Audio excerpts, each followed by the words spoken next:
আসসালামু আলাইকুম, আমি হাবিবুর রহমান। শুরু করছি জেড টেলিভিশনের নিয়মিত সংবাদ। কোচিং পড়া শেষে এসএসসি পরীক্ষার্থী বাড়ি ফেরার পথে রংপুরের শ্যামপুর স্টেশনে সাবেক স্ত্রীকে বেধড় পেটালেন সাবেক স্বামী। উক্ত পরীক্ষার্থীর আত্মচিৎকারে স্থানীয় জনতা উক্ত সাবেক স্বামীকে আটক করেন। দীর্ঘক্ষণ আটকের পর প্রতিশ্রুতিতায় আইনি অঙ্গীকারে অভিভাবকের জিম্মায় ছেড়ে দেওয়া হয়। পরীক্ষার্থী বলেন, আমিও ডিভোর্স দেওয়ার পর থেকে কিন্তু আমাকে বিরক্ত করে। তা আমি আমার বাড়ির থেকে কিছু বলিনি।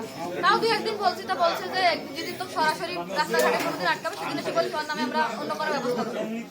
তাও আজকে কিন্তু আমি আসতেছি, মানে আমরা ছবি তুলছি, ছবি তুলে আমরা কিন্তু দেয়নি।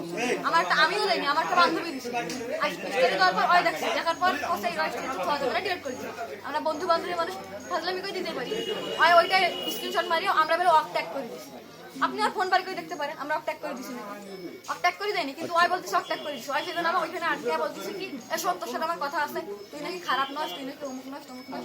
দেখি যা তোর কত হাজার হাজার আজ তোর হাজার হাজার ছবি তুলে এমন ছবি তুলে তোর আজকে ফেসবুকে ছাড়বো, মানুষ দেখলে তো ফিসা করবে, তোর কাছ থেকে মানুষ মেয়ে বলে দাম দিবে না, মানে অনেকগুলো কথা বলছে। তো আমরা কথা না শুনিয়ে মাথা নিষ্পর্শ করে আসছিল।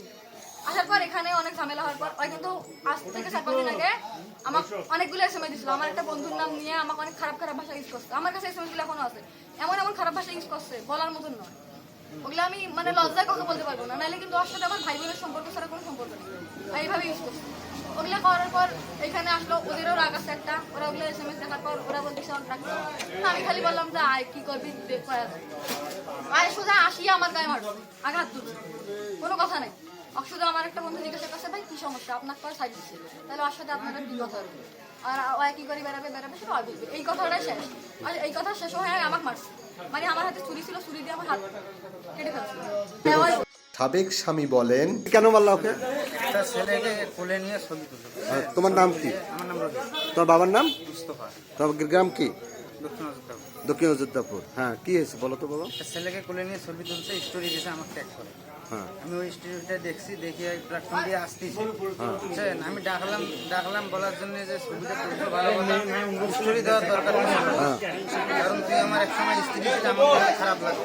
তো তোমার তো স্ত্রী বর্তমান সে নাই, তা তুমি তার গায়ে হাত দিলে কেন? ওইখানে ডাকছি তো শুনে নাই, সেও চলে আসছে, আমিও চলে যাচ্ছি। হ্যাঁ, দুজন কথা কাটাই আমি একটা মারছি। আর তুমি তো ওনাকে মারতে পারো না। মারতে পারি না, তুমি মারলা কেন?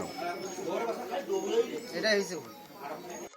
News desk, Z television.